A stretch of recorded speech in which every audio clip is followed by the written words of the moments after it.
This is how I would do the on-page optimization for a Christmas light installation company. So first thing we're going to go over are your heading tags or your heading structure. When we set up our Christmas light installation company, what we want to do is the first heading is going to be clear. It's going to be the exact keyword we're trying to target on that page. Now, as an example, I'm in Pensacola, so my page is going to go Christmas light installation in Pensacola. My second one is going to go professional Christmas light installation for Pensacola. Then we're going to keep going down in our heading structure. Next is going to be holiday lighting service area around Pensacola. Then we've also got what our Christmas light installers handle. So as an example, we can see on this site, this demo site I made, Christmas light installation in Pensacola, Florida. We've got this heading tag right here, this heading tag right here, another one, and we've got these keywords and these geographic keywords. We've got the keyword variations in these as well. We don't want all of the heading tags to be exactly the same. And what we also want to do with our heading tags is we want to break the page into chunks. So we want to break it into more heading sections. So each heading opens with a distinct subtopic of our top level keyword we're trying to target. The amount of headings we want to target is dictated by your current competition level. So when you go in Google and you search for your keyword and you go look at all your competitors who are currently ranking, they are going to tell you a lot of the time how many and of what ranking factor do I need to be using on my pages. So as an example for this one, we needed 1 H1, we needed 3 H2s, we needed 11 H3s. It's your ad copy that you get to use to describe your service so that when people are searching in Google, that's the first thing that they'll see is your title tag, that little line, and then right below it is all your copy to convert them to click. Then you have your open graph and tags. Now, what these are, when you share your URL on these social profiles, when you share your URL on these social websites, so like Facebook or Instagram or Twitter, that little image that appears is sourced from your open graph and your Twitter tags. So now the keyword variations for a Christmas light installation company.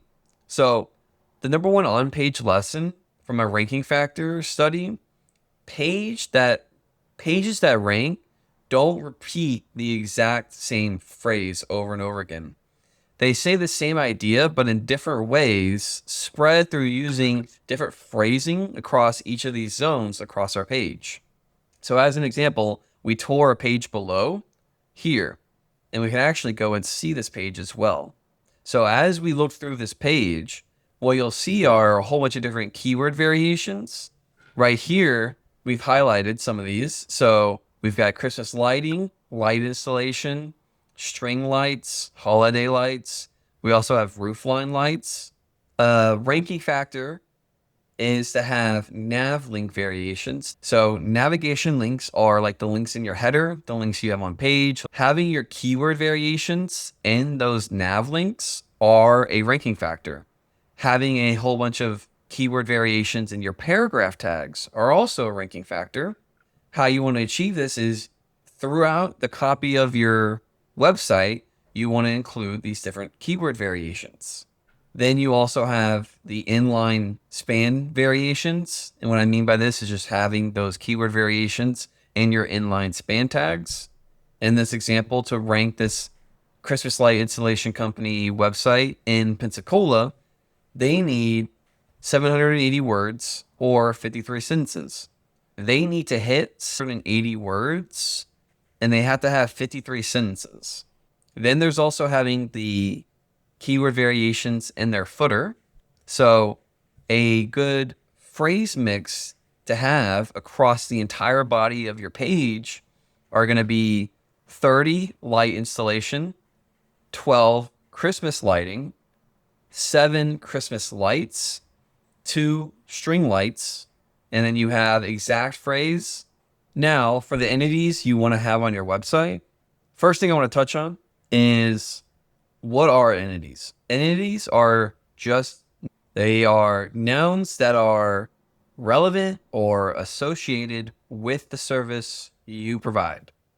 So Google doesn't just count the total amount of keywords you use. They will also use entities to get an understanding of what your page is about. When you have a normal conversation or when you speak about the service that you provide, these entities are naturally going to come up in a common occurrence. Google can then take that common occurrence and essentially boil it down to a math equation. So something to consider is naturally the frequency.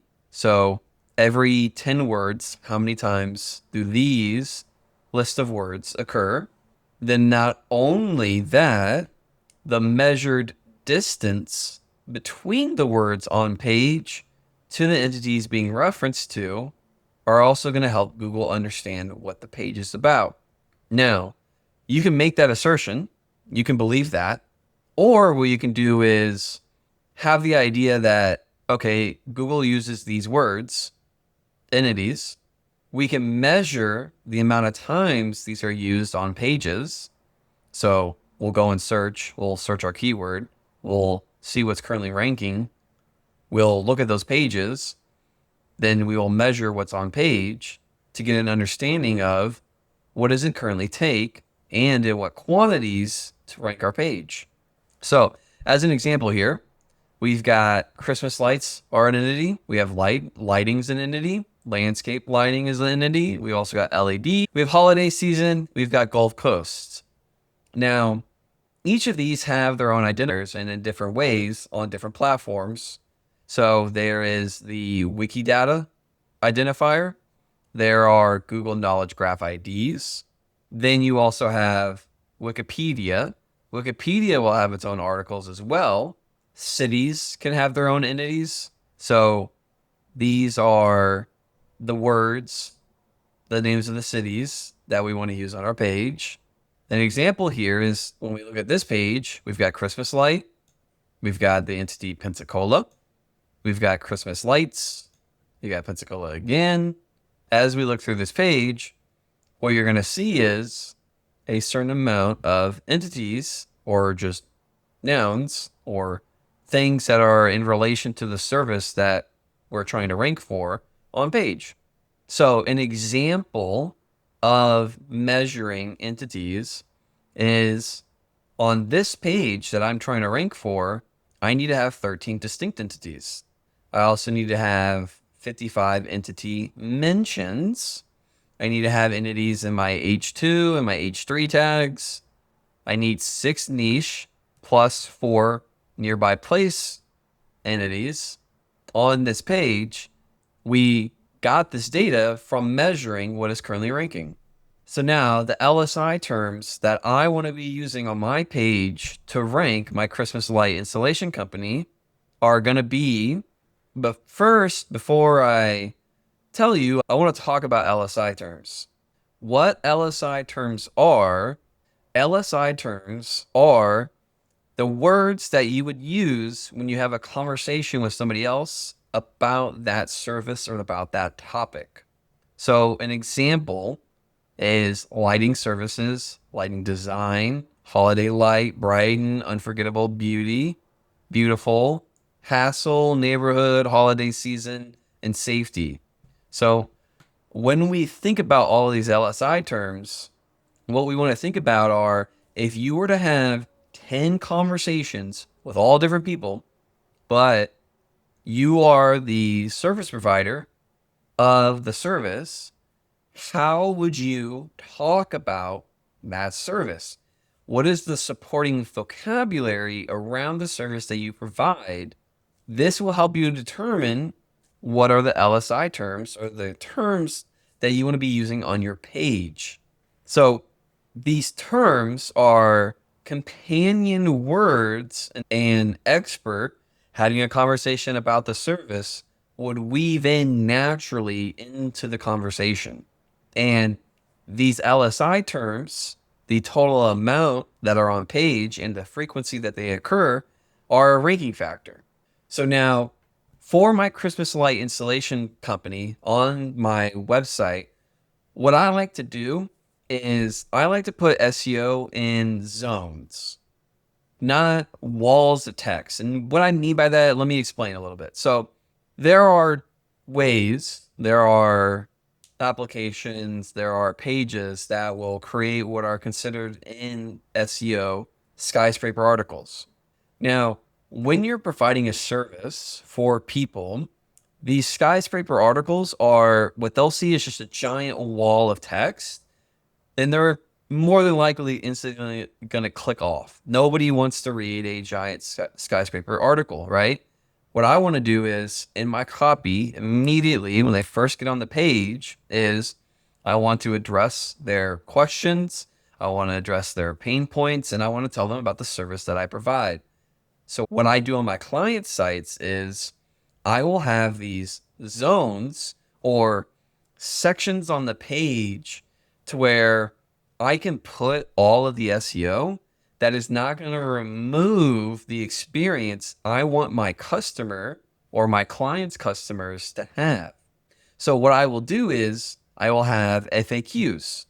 So as an example, when we go on this page, we'll scroll down all the way to the bottom and we'll see that there's this FAQ section. Now, this is a great spot to address the frequently asked questions that your clients have. But not only that, what we can do is we can get a whole bunch of extra content, a whole bunch of extra SEO, LSI terms, entities.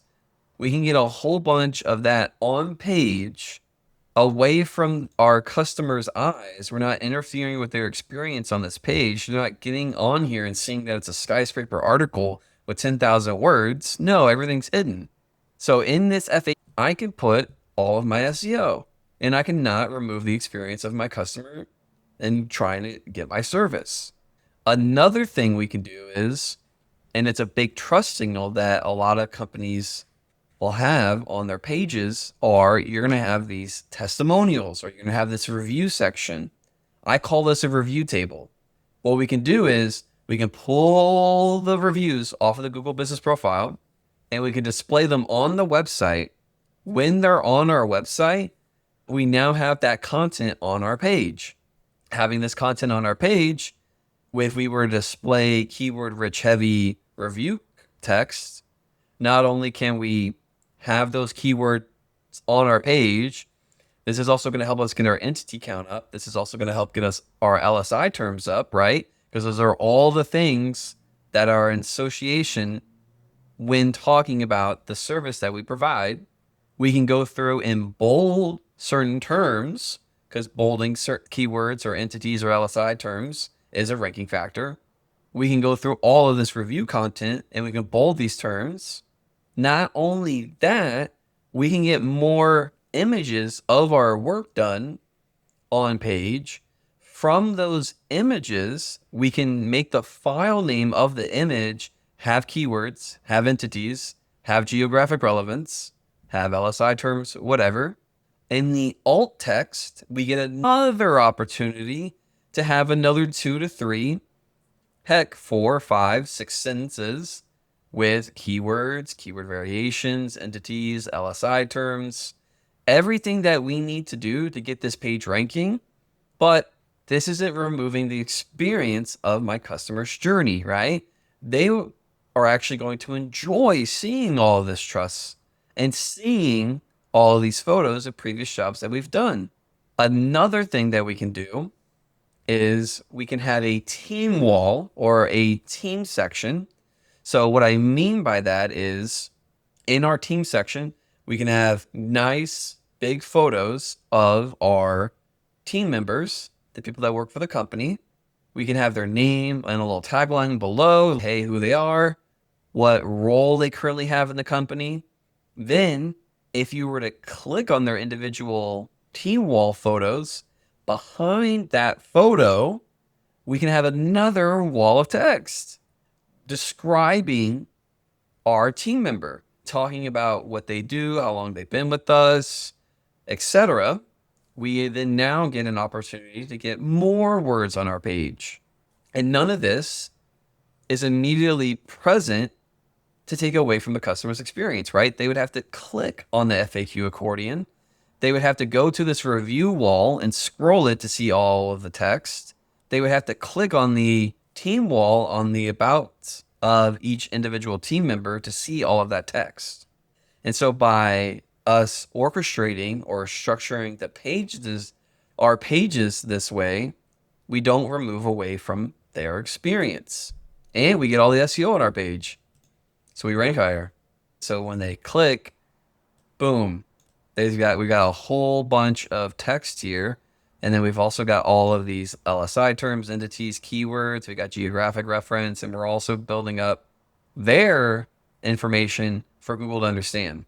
Here's another example of the FAQ accordion and how we have it closed by default. We can go through here, start bolding some terms.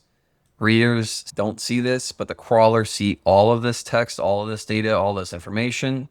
Then also in the reviews here, so we've got the text, we've got this review wall, we've got the bolding of certain terms, then we got the photos, we can get alt text, we can get the file name to have keywords, LSI. Man. So now next, for my Christmas light installation company, we're going to talk about site speed. Now, it's touted a lot in the SEO sphere that site speed is a ranking factor. From my personal experience, it's not. But what site speed is a conversion factor.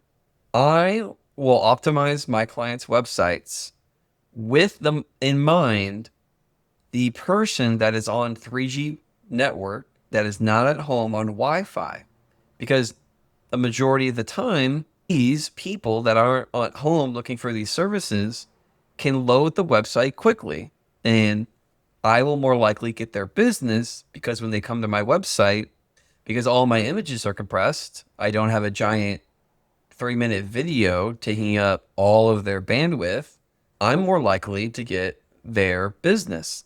They're not going to click my website and have to wait a whole minute for it to load. And because 99% of the time, they're not going to wait. They're just going to click off and go to my competitor. So what you want to make sure is that you do have good site speed. And that can also originate in your hosting. And it can also originate how you're building your website. So why do we want to create blog content? We want to create blog content on our Christmas light installation company because we want to show topical relevance, and then we also want to have geographic relevance. And what I mean by this is that on these individual blogs, we're going to talk about our service more in depth. So we're going to have topical relevance, right? We're going to talk about Christmas lights. We're going to talk about LEDs. We're going to talk about roofs, roof lines. We're going to talk about holiday lighting. We've also got our services, maybe wrap trees. Then there's what's called geographic relevance. So we want to have relevance about the area that we serve in. So if we served in Pensacola, we also want to talk about Gulf Breeze. And we want to talk about Pensacola Bay. So we'll have a blog for things to see or things to visit while in Pensacola. And then on these blogs, because they are geographically relevant, they are going to help us signal to Google, hey, we are in this area, this geographic area that you know about. We're talking about all these things that you are well aware of, and you are well aware of where they are located. We are nearby, and by feeding this information to Google, we're telling it that we want to rank. And now, if you would like a link to this entire roadmap that I've built that goes over all 7 phases of ranking a business in Google, there will be a link down below.